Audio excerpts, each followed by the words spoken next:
ఓం అస్మద్గురుభ్యో నమ. కర్కటే పూర్వపాల్గుణ్యం తులసీకాల్నోద్భవం పాండే విశ్వాంబరాం గోదాం వందే శ్రీరంగనాయకం. ప్రియ భగవద్బంధువులారా, ఈరోజు మనం 23వ పాసురం.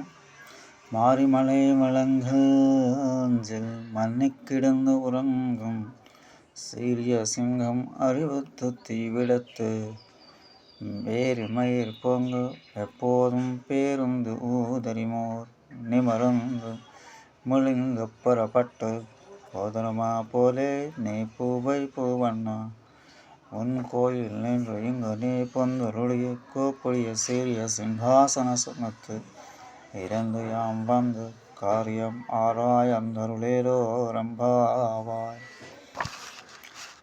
శ్రీకృష్ణ ఆశ్రయ పుష్పవర్ణుడ, వర్షాకాలంలో కొండగోలో శ్రమగా నిద్రించి బలిష్టము వీర్యవంతము సింహము తగిన సమయంలో మేల్కొని కన్నులు చెకిలించి తీవ్రంగా చూపులను నిగడించి పరిమళంలో వ్యాపించినట్టు జూలు విదిలించి బావుగా సాగులపడి దేహమును దులుపుకొని జలధరించి 4 దిక్కులు చరించి గర్జించి గుహ నుండి బయలుదేరవచ్చు రీతి నీవును నీ భవనము నుండి బయలువెడలి జియావహము శ్లాఘనీయమగు అధికారిక చిగునమగు సింహాసనం మీద అధివసించి మా అభీష్టమును విచారించి కృపచే ఇది అద్వితీయమగు మా వ్రతానుష్ఠానం ఆండాళికి తిరుపతి శరణం.